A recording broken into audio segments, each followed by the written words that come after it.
Jadi khazanah itu banyak. Untuk melawan penyakit itu ketakutan itu bahaya, karena bisa mengganggu imunitas tubuh. Orang harus percaya diri, harus pede, meskipun harus hati-hati, tapi harus tetap pede. Dengan demikian imunitas tubuh kita terjaga. Jadi ya sudah seperti itu. Semua orang punya cara untuk menjaga diri masing-masing. Kemudian tentang Pak Ahmad Siddiq, saya tahu banyak karena dulu saya masih ingat, ini sekaligus ijazah pada cucu-cucunya. Kalau sama anaknya tidak berani saya. Sama cucu-cucunya. Saya masih ingat Mbah Ahmad Siddiq itu sangat loyal sama yang namanya negara. Kita tahu beliau adalah termasuk orang yang bintang ketika Muktamar Situbondo, ketika NU pertama kali nerima asas tunggal, yaitu Pancasila. Kayak apa ulama-ulama kita, ya mulai Mbah Ahmad Siddiq, Mbah Ali Maksum, Gus Dur, Mbah As'ad, semuanya lah, termasuk Mbah Mun, semuanya loyal sama negara, sehingga NU menerima asas tunggal. Itu saya masih ingat karena bapak dulu perwakilan dari NU cabang Lasem. Beliau pernah ngundang Mbah Ahmad Siddiq di sini, zaman itu zaman Pak Dzufar ikut ngundang ke sini bapak saya. Itu saya menangi beliau ngisi pengajian di hallnya buyut saya, Mbah Umar bin Arabi. Jadi saya ini zuriyahnya Mbah Umar bin Arabi, sama dengan keluarganya Ki Hamid Pasuruan. Itu beliau cerita bahwa kemenangan Islam itu tidak harus kita yang menang kangelan. Kadang Allah bikin orang lain yang kangelan, kita yang ikut menang. Jadi dulu kata beliau, banyak ulama ketika kita diserang Jepang, saya masih ingat, saya karena pas itu ikut ke Lasem, karena saya santri sarang, Mbah Mun ngisi di Lasem, saya ikut di Lasem karena saya masih keluarga. Itu ulama-ulama itu mimpi dibacakan ayat khulibatir rum fi adnal ardi wa hum min ba'di ghalabihim sayaghlibun fi bid'i sinin lillahil amru min qablu wa min ba'du wa yawma idzi yafrahul mu'minun. Itu dulu itu ada pertarungan besar antara kerajaan Romawi dan kerajaan Persia. Kita tahu Romawi itu Nasrani. Saya ulang lagi, Nasrani. Nasrani itu percaya adanya Allah, adanya Tuhan, dan percaya adanya kitab samawi. Sementara musuhnya itu Persia, orang yang tidak bertuhan, tidak berdasar kitab samawi. Ketika Persia mengalahkan Romawi, itu orang Islam ikut susah, karena terus dibully sama orang-orang kafir Mekah. Orang kafir Mekah adalah orang yang tidak punya kitab samawi. Katanya orang kafir Mekah, iku lo balamu, jute duwe kitab, jarene di hubungan mbek langit, nyatane perang keok. Paling kon yo podo. Jadi ada analogi bahwa kalahnya orang Nasrani itu dianggap simbol kekalahan orang yang bertautan atau berhubungan dengan langit. Akhirnya orang Islam susah. Saking susahnya orang Islam sampai Abu Bakar itu tanya, ya Rasulullah, lalu orang Romawi menang itu kapan? Terus ada surat turun fidit isinin, ya kira-kira 3. Abu Bakar pas itu belum alim-alim amat. Jadi ngartikan 3 itu ya 3 betul, sehingga beliau masyhur itu. Cara Jawa totoan itu kimar. Pokoknya nanti Romawi pasti menang 3 tahun lagi. Akhirnya ketika datang itu taruhannya dengan 10 unta. Datang ke Rasulullah, Nabi menjelaskan, loh ndak, bid'u itu mabena salas ilatis itu 3 sampai 9. Kamu jangan bilang 3. Ya sudah, taruhannya ditambah sampai 100 unta.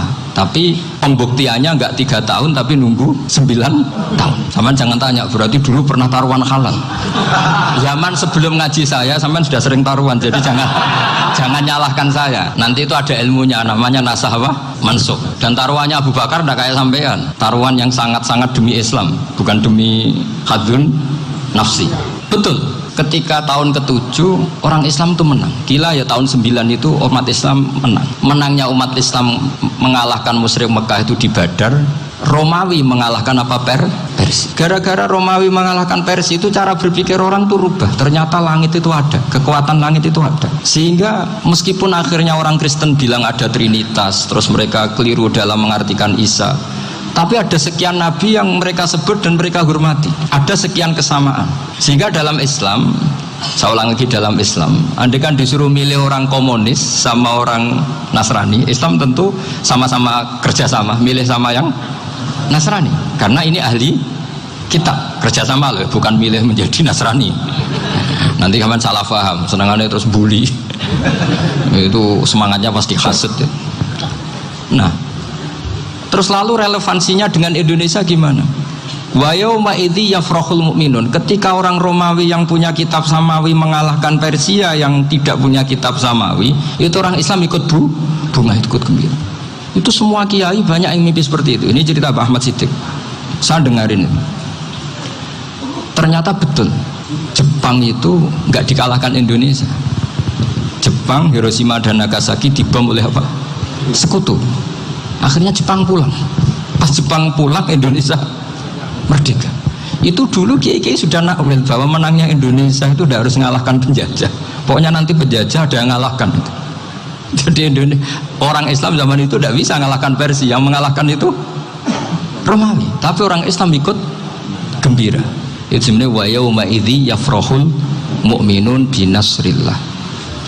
Jadi orang itu cara berpikir Quran itu beda. Sehingga saya ini cerita ke cucu-cucu Mbah Siddiq karena ya nasabnya sama sampai saya, karena sama-sama sampai Mbah Sambu. Bedanya keluarga saya lewat Mbah Abdul Azim, kalau yang keluarga sini lewat namanya Mbah Yusuf. Itu saudara sama Mbah Abdul Azim, sama-sama sampai Mbah Sambu. Tapi keinginan saya tentu bukan sekedar silaturahim gagah-gagahan diceluk Gus. Celuk Gus repot. Nak ora alim ra pantes. Nak beling ra pantes. Salam templek 1.000 jaluk swarga.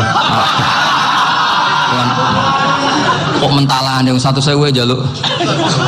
Kamu nginep di hotel 100.000 itu tidak cukup, apalagi untuk bayar apa? Surga. Itu nggak sopan sekali. 1 juta ya nggak bisa itu. 100 juta juga nggak jelas juga. Terus sampai mendingan nggak usah salam template. Malah nggak mungkin masuk surga kalau.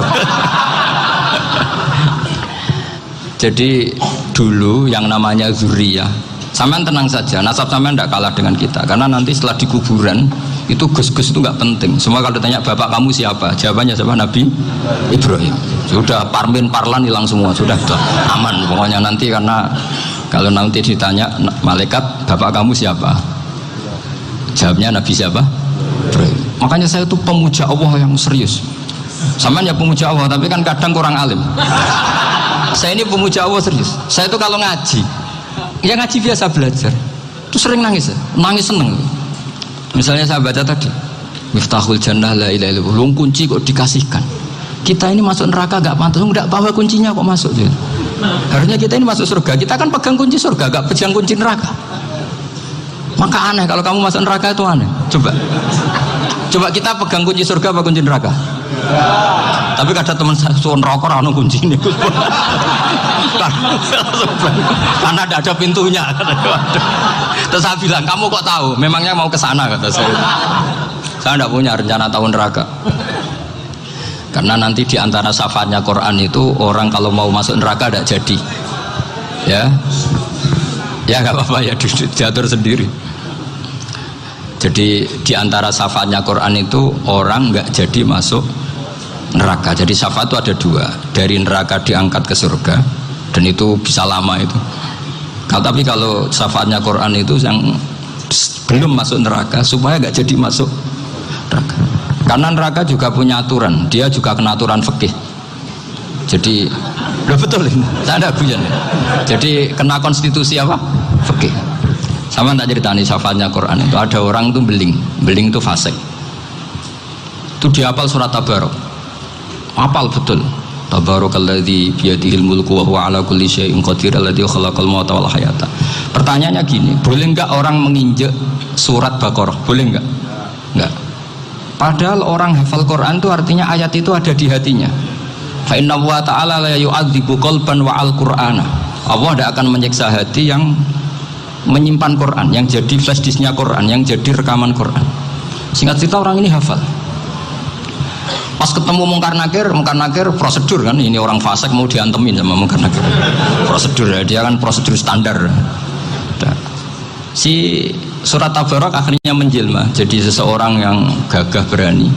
Kamu nggak boleh nyiksa orang ini. Saya ini kalamullah. Kalau kamu nyiksa dia berarti nyiksa saya. Kamu berani sama kalamullah. Wah ya tidak berani dari Mungkar Nakir.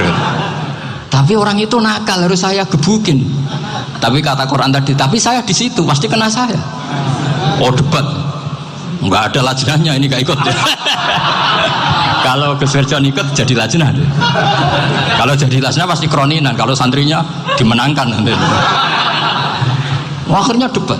Ya sudah, kita ketemu Allah. Akhirnya Mungkar Nakir sama Quran tadi surat Tabarok datang sowan sama Allah. Terus kata Allah, memangnya kenapa Mungkar Nakir? Saya harus nyiksa dia karena dia fasik ya Allah. Memangnya kenapa surat Tabarok?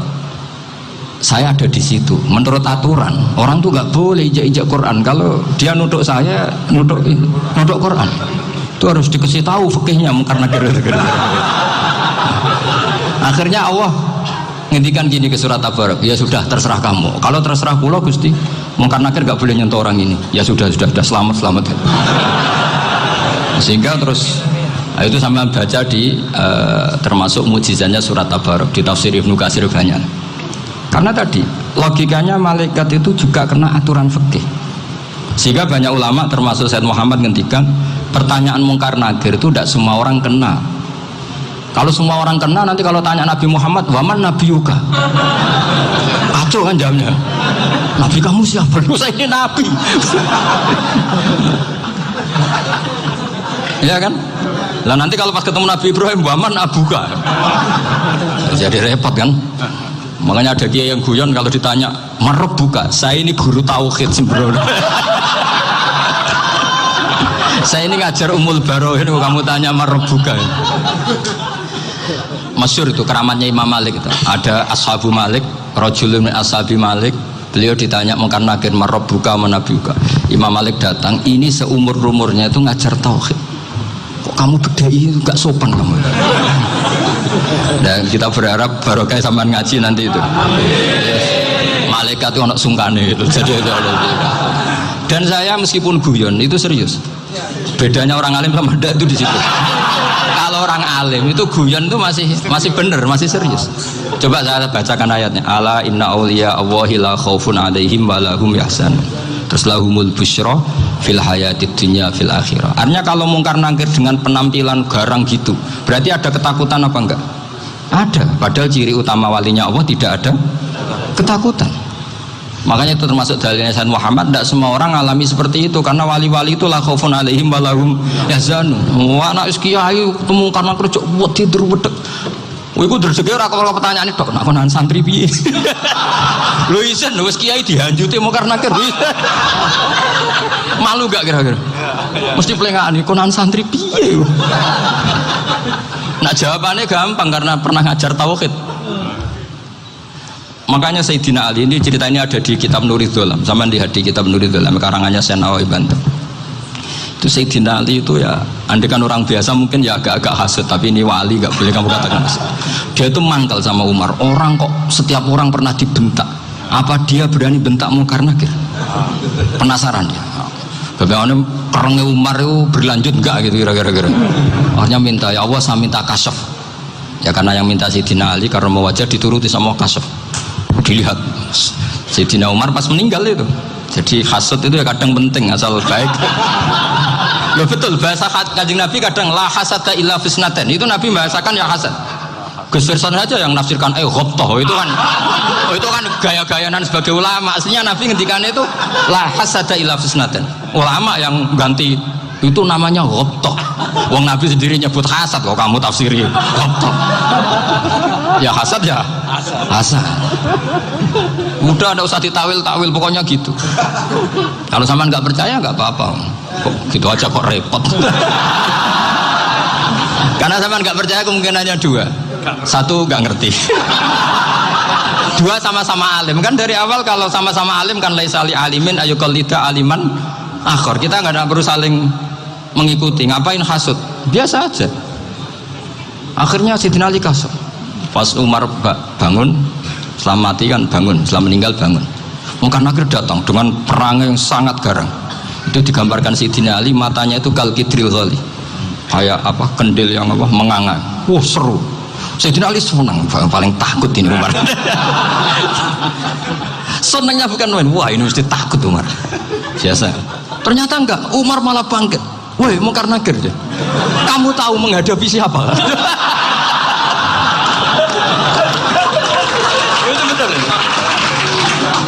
Kamu kamu itu menghadapi temannya ahabbal khalqi ilallah.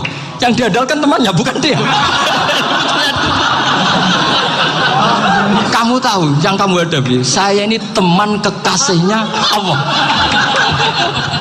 Jadi boleh kamu mengandalkan Mbak Virjon.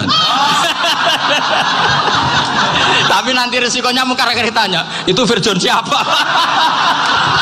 Wah, itu masalah kan. Makanya syaratnya wali itu harus ma'rufun fis sama. Di langit sudah populer. Makanya dulu ada orang yang saking seninya Abdul Qadir ditanya apa saja jamnya Abdul Qadir Al-Jilani, itu aman karena beliau populer. Makanya program kita harus populer dulu di langit. Itu nanti kalau dicatut oleh santri-santri nggak apa-apa. Kalau nggak populer nanti dicatat itu siapa? Masalah ini. Umar itu yang dibanggakan itu, kamu tahu saya siapa? Ya enggak tahu, saya ini temannya kekasihnya Allah. Temannya Muhammad, iya Muhammad Rasulullah. Wah, mikir, waduh, repot. Loh, di dunia aja gitu kan, temannya presiden, temannya panglima, apalagi ini temannya Sayyidul Awalin wal Akhirin. Di dunia aja bilang temannya presiden, menteri, orang sudah takut, apalagi ini temannya Sayyidul Awalin. Hanya karena terus konfirmasi sama Allah, gimana ya Allah ini ngadepi. Sebetulnya diandalkan itu temannya, bukan dia. Wah, akhirnya sama Allah dibilang, ya bu, ya sama seorang seperti itu bu yang sopan. Terus semenjak itu Mungkar Nakir itu nggak selalu berpenampilan seperti itu, sangat. Jadi semoga itu konsisten sampai nanti. Jadi kamu kalau ingin nggak takut Mungkar Nakir, jadi wali dulu. Karena syaratnya tadi hanya wali sing la khaufun alaihim wa lahum yahzanun lahumul busyra fil hayatid dunya fil akhirah. Jadi orang itu kalau ngaji itu harus khatam. Jangan semuanya kena pertanyaan. Dan kalau semuanya kena pertanyaan nanti repot. Kalau Nabi Muhammad ditanya waman Nabi juga. Nabimu siapa? Lu kan terus jadi aneh. Jadi makanya ketika Sayyid Muhammad semua ulama lah, nggak ada am kecuali ditaksis. Kecuali sifatnya Allah, misalnya bikulli syai'in alim, ya benar-benar bikulli syai'in alim. Tapi kalau am semuanya pasti ada taksis, meskipun dalam muhawarah muhadasah biasa. Misalnya contoh gampang, istri kamu baru seneng kamu, mas nak pengen apa-apa itu lapor aku, gak apa-apa mas, mesti aku seneng gak sama lapor. Iku dia pengen wayo, langsung jadi apa wae. Mesti apa wae, maksudnya kecuali itu gitu. Padahal kalau ngomong, mas sampean ingin apa saja tak dukung, sampean bilang pengen ku wayo. Kira-kira disetujui apa enggak? Sama seperti kita kalau punya teman akrab, wah senang omahku gak apa-apa, anggap ya omahmu dewe. Terus mlebu-mlebu kamar. Jadi tidak ada am kecuali di taksis. Artinya kalau ada cerita bahwa orang mati pasti ngalami ditanya Mungkar Nakir, itu pasti ada am yang di taksis. Itu pasti juga dialami para anbiya, para auliya. Karena ciri utama wali itu la khaufun alaihim walahum yahzanun. Kemudian saya yang mau cerita ya, supaya sampean bisa menghadapi dunia global ini, tak bawa tafsir Munir termasuk tadi. Kenapa orang Islam, Rasulullah SAW itu lebih senang kalau yang menang itu orang Nasrani Romawi, ketimbang yang menang itu orang Faris, dalam hal ini ateis. Karena orang ateis itu lebih ngeri. Sebetulnya beberapa penemuan sains, terutama di ilmu medis, itu orang Amerika, kayak cloning. Tapi orang Amerika itu masih dilarang oleh gereja untuk mengaplikasi. Karena nanti bayi cloning itu dipakai suku cadang. Di Amerika masih ditentang oleh fatwa-fatwa agama, baik Islam maupun Kristen. Tapi di Cina itu dipraktekkan. Karena nggak ada halangan agama. Di Cina itu biasa ada kondom diolah lagi jadi alat-alat aksesoris. Di Amerika tidak ada karena masih ada agama, masih ada larangan. Sehingga orang Islam itu lebih takut kalau yang menang itu Persia, karena terus cara berpikir ternyata Tuhan itu tidak ada, langit nggak ada perannya. Jadi ketika yang menang Nasrani masih berpikir itu pertolongan Tuhan, meskipun mungkin cara mengatakan Tuhan beda dengan kita. Tapi ada satu kesamaan bahwa kekuatan samawi itu ada. Jadi disebut ghulibatir rum fi adnal ardi wa hum min ba'di ghalabihim saghlibun. Di sini diterangkan oleh Syekh Nawawi supaya kamu tidak salah paham. Sebetulnya saya kamu katakan misalnya wah itu paham liberal, sebenarnya saya tidak tersiksa. Cuma takut yang mengatakan seperti itu cek goblokir atau ngaji gitu. Itu aja masalah saya. Ini saya baca ini karangannya Syekh Nawawi karena tadi kata Mbah Firjon ngaji itu harus sama orang yang bersanad. Saya ini kalah sama beliau itu berkali-kali. Secara nasab saya harus manggil Mbah. Secara silsilah ilmu saya juga kalah lagi. Saya sering disewani sama cucu-cucu Syekhona Khalil. Kiai Siddiq itu termasuk murid dekat beliau Syekhona Khalil. Kalau itu berarti kan Gus Firjon, Ahmad, terus Mbah Siddiq. Mbah Siddiq ngaji Syekhona Khalil. Syekhona Khalil itu pernah ngaji langsung sama Sayyid Zaini Tahlan. Berarti beliau dari Sayyid Zaini Tahlan itu baru generasi kelima. Sementara saya itu sudah ketujuh atau keenam. Saya, Mbah Mun, Mbah Karim misalnya, Mbah Hashim, Mbah Mahfud Termas, Sayyid Abi Bakar Sato yang arangnya Anatul Talibin, baru Sayyid Zaini Tahlan. Berarti saya ketujuh, kalah lagi. Tapi untuk jadi wali biasanya cepat saya. Karena syaratnya jadi mbah itu ngalah demi putu. Jadi kalau beliau ngotot, saya dulu Gusti, saya mbahnya. Wah itu mbah yang nggak baik. Pasti jatahnya dikasihkan apa? Cucunya dulu. Makanya Abdul Muthalib itu orang yang dapat wangsit, tapi yang jadi nabi itu cucunya. Jadi dalil saya banyak. Sebenarnya Abdul Muthalib itu sudah sering dapat wangsit. Karena saya bahasakan wahyu, Nabi yang protes, enggak Nabi kok dapat wahyu. Tapi sebetulnya Abdul Muthalib itu masyhur itu. Kalimat-kalimatnya menunjukkan bahwa beliau itu sudah dapat wahyu kalau nanti cucunya itu jadi apa? Nabi. Makanya senangnya bukan main Abdul Muthalib sama Rasulullah. Putu seneng, mbah seneng putu. Jadi mungkin, jadi sampean enggak usah protes loh. Yang jadi wali kok cucunya. Dulu betul. Dulu Mbah Hamid Pasuruan itu kalau Mbah Ahmad Siddiq ke sana, Mbah Hamid Pasuruan kalau manggil Mbah Ahmad Siddiq itu paman. Tapi pamannya minta ijazah ke ponaan. Apa ya gara-gara itu memang. Kalau itu masih berlaku apa? Ngalah tadi. Kayaknya masih apa? Hawane masih gitu. Hawane masih. Karena melihat tren-tren langit masih gitu kayaknya masih. Masih itu. Ya, tapi mbahnya tetap dapat jatah, tenang saja nanti. Tapi memang sebaiknya mbah itu legowo. Rasulullah Muhammad SAW itu terkenal min dzurriyyati Ibrahim. Tapi kata Rasulullah, ana dakwatu Ibrahim wa bisyaratu Isa. Aku nganti ngene iki barokah dongane Nabi siapa? Ibrahim. Jadi dongane Nabi Ibrahim ya tiba teng putu. Jadi banyak bukti bahwa jatuhnya aku putu gitu. Tadi saya di kamar sama beliau berduaan. Nih Mbah sing dadi wali di sini, aku webah. Cocokan tadi. Nah, kenapa saya akhir-akhir ini gulirkan daftar wali? Kenapa? Saya ini resah ya, orang sudah ingin dicintai pejabat, dicintai tetangga, dicintai teman. Tapi kadang-kadang orang lupa lagi dicintai Allah. Makanya saya meskipun guyon, tapi ini amdan, bukan sahwan. Supaya orang punya cita-cita lagi jadi wali, ingin dicintai Allah. Kita ini terlalu lama ingin dicintai makhluk, Boyau naik kelas sedikit lah. Ingin dicintai Allah Subhanahu wa Ta'ala. Meskipun saya guyon, tapi tadi guyon saya tuh lebih serius ketimbang serius Anda. Karena tak pikir saya tuh kalau pergi itu seneng ngebis, bukan karena saya tidak punya mobil, tapi saya sering mau butuh itu supaya gak diganggu, karena saya tuh harus punya waktu sendiri. Kalau ngebis kan ketemu orang gak kenal, tapi sekarang ya gak susah, banyak yang kenal. Dan susahnya lagi gak minta ijazah, minta foto. Serong wepet tuh. Mau dibenci itu umatnya Rasulullah SAW, mau disetujui itu sanatnya mana? Kalau ketemu orang alim minta apa? Foto. Itu nggak ada sanatnya. Nggak tahu saya itu mazhab dari mana itu. Ya mazhab milenial yang jelas itu kan. Ini tak baca ya biar dapat, karena ini kenangan saya sama Mbah Ahmad Siddiq. Saya masih ingat betul beliau ngisi khalnya Mbah Abdullah bin Umar, berarti abahnya Mbah Hamid. Karena mbah saya itu Fatimah binti Khalid bin Umar, kalau Mbah Hamid itu Hamid bin Abdullah bin Umar. Itu saya masih ingat betul zaman itu Mbah Hamid siap khol di Lasem itu rawuh, dan saya derek mbah saya karena masih misanan datang ke Lasem.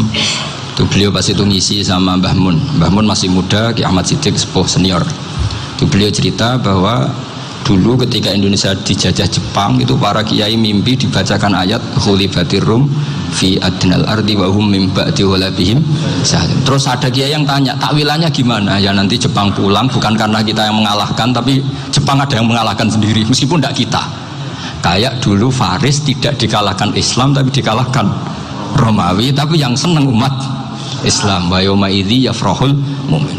Itu luar biasa ulama-ulama kita. Delalah kejadiannya Indonesia seperti itu. Yaitu kita tidak mengalahkan Jepang, tapi Jepang pulang sendiri karena dikalahkan apa? Sekutu. Ya ini saya baca. Ini tidak usah dicek bacanya benar apa enggak, sudah aman, apa? Aman. Karena kalau saya salah itu ya sengaja. Artinya ya sengaja saja. Ya biasa maksudnya. Saya kemarin ngisi di Pondok Peloso, di Pondok Al Munawir Jogja. Salah itu ada dua, ada salah memang benar-benar salah, itu nggak apa-apa, bisa dimakfu karena mesti sangke wong goblok salah yang terus itu. Ada salah bawaan ilmu, itu repot tuh dadaninya. Karena misalnya kita yang biasa belajar qiraat safah wa yahsibuhu, mesti diulang lagi wa yahsabuhu. Karena qiraatnya Imam Asim itu hasibah yahsabu bi fathis sin. Sementara kita kalau ngaji kitab kulino yahsibu. Sehingga kita yang biasa belajar safah itu kalau baca kitab itu kayak orang bingung. Kadang-kadang yang ngaji juga bingung. Gus Pak mau cok di bulan pilih. Ya tepat-tepatan. Ada yang mengatakan Gus Pak bingung, ada yang mengatakan Gus Pak alim alama. Ya tepat-tepatan nasib tadi. Karena memang ya safah memang seperti itu. Misalnya kufuan itu Imam Asim baca kufuan. Tapi beliau punya murid namanya Syu'bah. Itu kalau baca kuf'an. Makanya kita itu, ini kan khataman Quran ya. Jadi saya menyinggung sedikit tentang qiraat safah. Tadi beliau juga sudah tak kasih kitab saya Hifdzuna li Adal Mushaf. Sama tak ajari latihan safah. Memang angel ya. Makanya yang nggak bisa itu wong pinter. Sudah tahu angel ya nggak usah diteruskan kan. Orang menghindari barang angel itu pinter apa goblok? Pinter. Berarti wong goblok pinter. Saya tuh makanya sama orang goblok tuh respect. Jadi orang alim tuh angel apa gampang? Angel. Menghindari barang angel pinter apa goblok? Loh, orang menghindari barang angel pinter apa goblok? Pinter. Berarti wong goblok pinter. Jadi saya sama orang-orang goblok itu respect.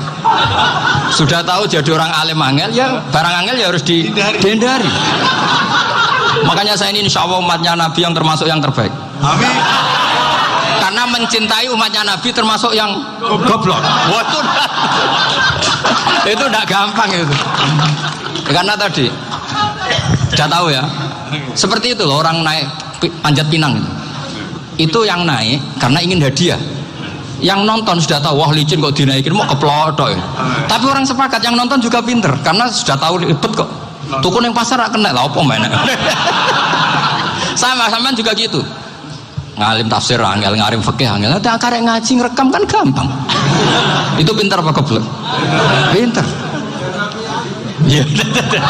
Makanya kula niku mbok burohno ngono tok. Saya tadi dinasihati Mbak Virjon, muga-muga hati saya selamat. Saya itu meskipun kata orang banyak, muhibbin saya banyak, tapi saya insya Allah tidak riya. Saya itu pakai kitab namanya Tasfitul Fuad, itu karangannya Said Abdul Al-Haddad. Ketika beliau punya muhibbin banyak ditanya, bagaimana ya Habib Anda menjaga hati Anda? Jamnya Said Abdul Al-Haddad itu nih, innama azzamu Allah. Mereka itu sebenarnya menghormati Allah, cuma butuh sarana, dan itu saya. Jadi saya tahu sampean semua itu mencintai Quran, mencintai sunnah Rasul, mencintai hadis-hadis Rasul. Cuma sampean kan karena nggak paham, terus manfaatkan saya. Jadi sebenarnya saya ini korban. Korban. Jadi saya mau riak gimana? Korban kok mau. Bangganya di mana tuh? Coba sampean misalnya ngaji tafsir, belajar sendiri kan susah. Terkibnya susah, maknanya susah, bahkan beli kitabnya kadang nggak kuat. Untuk jadi alim tafsir itu kan harus beli kitab. Loh, saya sering belajar kitab 7 jutaan. Tafsir Tobari, saya pernah beli kitab Fakhrur Razi itu berapa coba? 27 jilid. Karangannya Fakhrur, belum karangannya ulama modern, Imam Sa'rawi. Itu berapa jilid? Itu jutaan. Saya kemarin juga dihadiahi kitab Pak Quraish Shihab namanya Faidul Bari fi Syarhil Bukhari. Pak Quraish Shihab yang terkenal. Dia sering diskusi sama saya. Saya ngasih hadiah beliau ngasih hadiah saya. Wah itu harganya nggak kuat. Tidak kuat kadang di Indonesia nggak ada coba. Dan sama orang hebat menghindari kesulitan itu. Yang kesulatan itu sebab ngaji ikut, kalau nggak paham dirukon rekamannya sudah gitu. Pinter mana sampean sama saya? Pinter sampean kan? Bikin sosis susah, beli aja kok repot kan. Nah, makanya nggak boleh orang bilang, wah aku goblok reso tafsir, aku wong pinter. Makanya nanti kalau saya ketemu Nabi tidak termasuk orang yang mentahkir orang Islam. Kafabil mari isman ayah kira akhahul muslim. Jadi cukup orang itu dosa kalau menyepelekan orang Islam, termasuk darani sampean goblok itu dosa. Caranya nggak darani goblok ya tadi di logika tadi. Alim itu angel, dari angel itu pintar, berarti wong bodoh pintar ya sudah gitu. Tapi tetap bodoh. Tapi ini satu cara untuk saya respect gitu. Coba orang yang ngaji tafsir saya banyak, mungkin ribuan, itu sebetulnya mencintai Quran, karena Quran adalah kitab suci yang panduannya umat Islam, sangat mencintai Quran. Terus kemudian mereka nggak paham, terus mencari orang yang memahamkan. Burono lah cara Jawa ini. Terus keren saya itu di mana coba? Lah terus mereka kurang ajarnya gini, kalau paham itu ya alhamdulillah paham. Kowe nak ngaji Gus wae ngono tok. Tapi nek ora paham, ora nyalano akal ya. Mari Gus Pan nerangno cepet, mulane gak paham. Ora kok nyalano teke sing lelet tuh. Itu kan masyaallah naudzubillah nanti. Sebetulnya tingkat kurang ajarnya tinggi Gus sebenarnya. Jadi kalau nggak paham itu kadang nggak nyalahno uteke. Kayak mau misalnya, mau mari mikir aja jelas. Padahal misalnya jelas orang mesti paham, bodoh. Paham ya? Jadi kata Sayyid Abdul Haddad, innama azzamu Allah. Sebenarnya mereka itu sangat menghormati Allah. Makanya kita nggak perlu mengatakan wasilah itu kafir, nggak akan. Karena orang tawasul sama Rasulullah itu ingin dapat ridhonya Allah lewat orang yang dicintai Allah. Kita mencintai wali sebenarnya, wah itu kekasih Allah. Kita mencintai itu karena mencintai Allah. Sama seperti gini, kamu mencintai kangkung apa enggak? Sebenarnya sama sekali enggak. Tapi kamu ingin sehat, ada asupan gizi. Kamu ingin tubuh kamu sehat, butuh asupan gizi. Kemudian kamu makan kangkung. Apa terus kamu cinta kangkung? Kan enggak. Cinta kesehatan kamu sama. Orang yang mencintai saya sebenarnya ingin kepuasan rohani. Saya kan termasuk kiai yang torekonya gampang. Ini swarga, kan akhirnya penggemarnya banyak. Coba kalau kamu ini neraka. Jadi sebetulnya Anda mencintai kepuasan Anda sendiri. Nah, saya ini korban. Makanya untuk masuk surga cepat saya, korban itu cepat. Da'watul mazlum la turaddu gitu. Laisa bainahu wa bainallah hijab. Jadi saya kalau donga langsung seret langit. Karena mazlum. Saya sinau tafsir itu Pak, sampean bayangkan ada tafsir itu sudah 27 jilid. Sing ngarang Fakhrul Razi itu buletnya bukan main. Karena dia ahli filsafat. Buletnya Masya Allah. Sudah gitu sinau Jalalain kadang dikomen oleh Sawi. Sudah kita percaya Jalalain jebule dibuli Sawi. Percaya Sawi dikandani, "Oh iku Maliki Rasafi." Oh, ribet.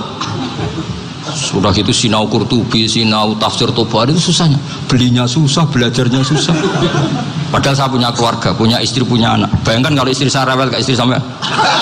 Wah itu, tapi alhamdulillah enggak. Sama sekali enggak. Allah sudah milihkan, wah ini bahaya kalau punya istri rewel. Imam Sibawai itu kitabnya banyak, tapi yang terbukukan hanya Kitab Sibawai.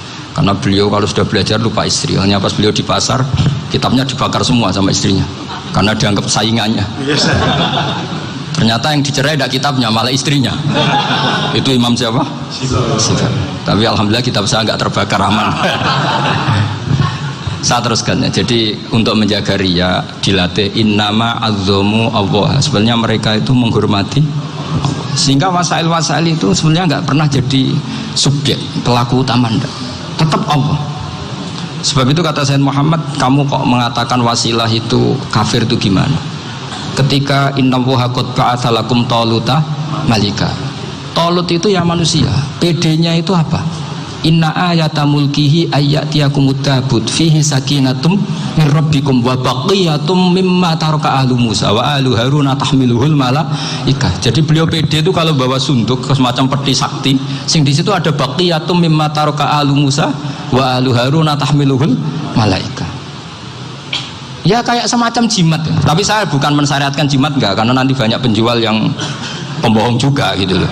Cuma cerita, kamu tidak usah mengatakan kafir dulu. Tolot PD-nya kalau bawa sunduk semacam peti kesaktian yang di situ ada baqiyatum mimma taraka alu Musa wa alu Harun tahmiluhul malaika. Sehingga Khalid bin Walid meskipun beliau sahabat dan menyaksikan wajah Rasulullah SAW, itu bawa sya'aratun min sya'aratihi Rasulullah SAW, bawa rambutnya Nabi.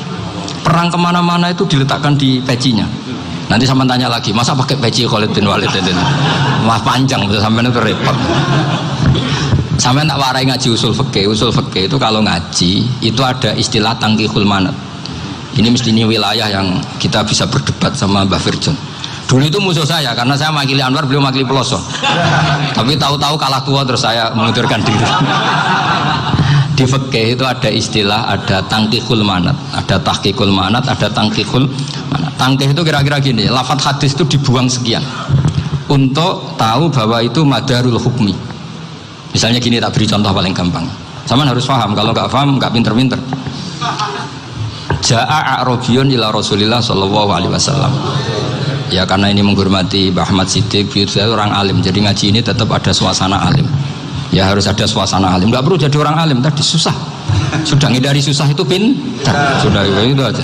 Jadi orang alim susah, ngindari barang susah pintar, berarti orang tidak alim pintar. Nah, meskipun tetap sudah kita itu pegangi sampai mati nanti. Loh, jadi orang alim itu repot. Itu kata Imam Ghazali, kalau orang alim kalau mau masuk surga itu sama Allah nggak boleh. Kif, kamu nggak boleh langsung masuk surga. Coba cari umat kamu, syafaati dulu. Nah, saya takut nyari sampean tidak bisa kembali. Saya tidak punya rencana itu. Pokoknya mau masuk. Boleh sampean kuaduan, aduan balik raroh dewe, repot nanti saya. Berat jadi orang alim itu berat. Ya saya teruskan ya. Ada tangkihul manat. Ja'a a'rabiyun ila Rasulillah sallallahu alaihi wasallam. Faqala ahlaktu wa ma ahlakaka qal waqa'tu imraati fi nahari Ramadan. Ya dan kita, saya ini rusak ya Rasulullah. Kenapa? Karena saya menjima istri saya fi nahari Ramadan. Terus kata Nabi, kamu harus bayar kafarah. Napa Nabi kafarah? Puasa 2 bulan. Wong baru 1 hari aja terjadi gitu kok disuruh puasa 2 bulan. Ya tidak kuat ya Rasulullah. Baru berapa hari saya puasa aja kecelakaan seperti itu. Apalagi kalau sampai 2 bulan. Tidak ya Rasulullah. Ya sudah kalau gitu kamu pertama ngasih makan apa? Itku rokobah kan, pertama merdekakan budak. Tapi kan sekarang nggak ada budak, makanya terus sekarang langsung puasa. Wah ini nggak bisa semua. Ya sudah ngasih makan orang 60. Kasihkan siapa ya Rasul? Ya orang fakir. Saya ini paling fakir. Di kampung saya ini orang paling fakir. Jadi mulai dulu orang fakir itu hubungan suami istri itu paling lancar mulai dulu. Makanya orang fakir itu anaknya banyak. Karena hiburannya hanya itu. Wong Ramadan aja. Coba mau ke ATM nggak punya uang, mau antri di bank nggak punya, mau apa coba? Itu mulai dulu. Ini sanatnya mutasil. Wah, akhirnya sudah sanksinya kan tadi ya, itqu raqabah atau puasa 2 bulan berturut-turut atau ngasih makan 60 orang miskin. Lalu kata ahli usul fikih, kata Arabi dibuang, nggak menjadi catatan hukum. Orang kota pun kalau melakukan itu juga kena sanksi yang sama. Imro'atau juga dibuang. Andai kan itu dilakukan untuk amatnya juga ketentuannya sama. Nah sekarang perdebatan antara Imam Syafi'i dan Imam Malik begini. Sekarang pertanyaan gini, jima istri itu hukumnya boleh apa haram? Boleh kan? Lalu kalau ada orang tanpa udzur kemudian makan siang-siang, cara Imam Malik hukumnya sama, harus kena sanksi yang sama. Karena sama-sama hadku hurmati Ramadan bi ghairi udzrin syar'iyyin. Sama-sama merusak hukum Ramadan tanpa udzur syar'. Lo jima itu tidak zina. Kan hukumnya jais. Nah, sekarang makan hukumnya jais, harusnya juga kena ketentuan yang sama. Cara pikirannya Imam Malik. Nah, alhamdulillah Imam Syafi'i gak setuju. Wah, cara setuju repot. Bahkan orang-orang Syafi'i sudah punya khilaf, kalau gitu minum dulu. Iya, biar udah kena. Iya, biar iftarnya pakai minum. Setelah minum baru jima kan. Ya. Ini sudah menyiapkan khilafnya. Ini khas Syafi'i ini, bongsong rekayasa hukum. Nanti bisa belajar jauh cara ngakali hukum. Makanya guyonan yang masyhur Gus Dur itu gitu. Ada seorang kiai atau Gus lah, ya punya salah, namanya manusia kan punya salah, entah cangkruk entah apa, pokoknya punya salah. Ada wartawan yang ngiranya semua kiai itu orang suci, sehingga tanya sama Gus Dur, Gus itu ada kiai kok ya pokoknya salah lah, tapi jangan bayangkan dosa besar, enggak, kecil-kecil aja. Itu gimana itu, padahal kiai kan orang suci. Jawabnya Gus Dur lucu, ya justru yang boleh salah itu para kiai, kalau kamu nggak boleh. Kok bisa Gus? Karena mereka tahu caranya tobat. Repot. Kalau kamu nggak tahu caranya, sama pelanggaran hukum itu ya harus pakar-pakar hukum. Itu yang tahu caranya rekayasa. Kalau kamu ya kena pasal kan ya.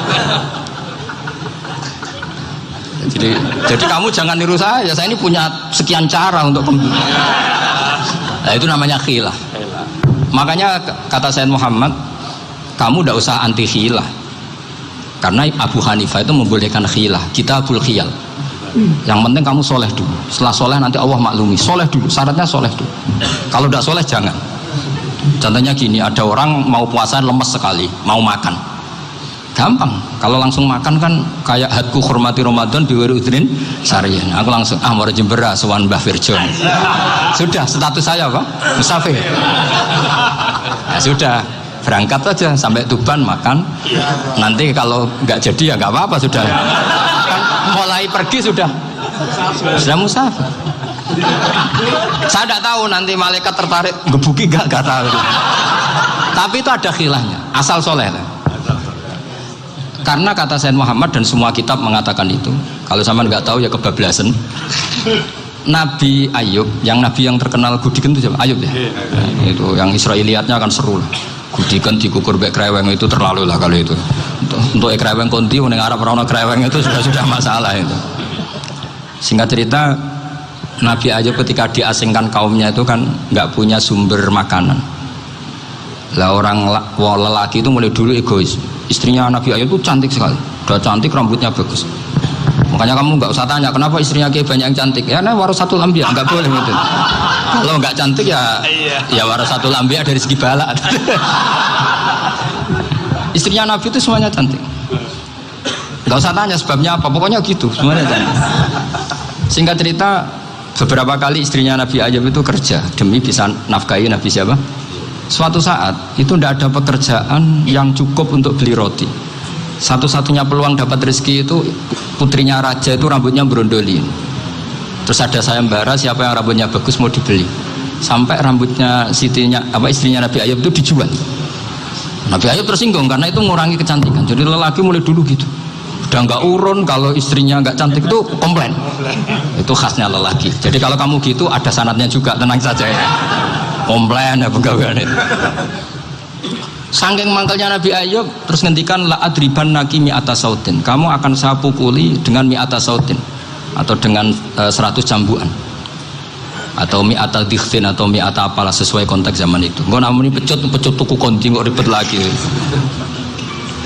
Singkat cerita akhirnya ketahuan bahwa istrinya menjual itu demi Nabi Ayub. Allah nggak ridho kalau kekasihnya yaitu istrinya Nabi Ayub wis perjuangan kayak gitu malah kena hukuman. Tapi Allah juga nggak ingin kekasihnya yang bernama Ayub melanggar sumpah. Padahal beliau sudah sumpah, wallahi demi Allah nanti tak pukul dengan 100 kali. 100 kali dengan lidi lah misalnya, contoh yang gampang tuh lidi. Akhirnya sama Allah dikasih satu solusi. Wa khud biyadika dikhsan fadrib bihi wala tahnas. Ya sudah, lidi itu ikat jumlahnya 100. Terus pukul sekali saja. Anggap saja sudah 100. Iku pangeran sing wari ngakali ngono iku pangeran. Tapi syaratnya soleh. Syaratnya soleh. Jadi kalau kamu anti khilaf berarti anti ajarannya Allah di ayat itu. Wa khud biyadika dikhsan fadrib bihi wala tahnas. Itu dulu ada, ini cerita di Ithaf, ini cerita terakhir, ini sudah sama jangan nama sudah. Terus pengumuman tadi yang nggak pernah sepuh ngutang saya itu haram tadi. Karena tadi saya punya kewajiban di rumah yang bisa menggugurkan ya kewajiban yang lebih besar. Lebih besar itu ya tadi bisa pernah guru, pernah sepuh, yang jelas nggak umur sampean menang kabeh tuh, tua serepot itu. Ada raja itu ganteng kaya, senengane nikah perawan cantik. Itu semua kampung mesti kenal. Mungkin digilir atau gimana pokoknya. Suatu saat ada pemuda suka sama perempuan yang di kampungnya, cantik sekali.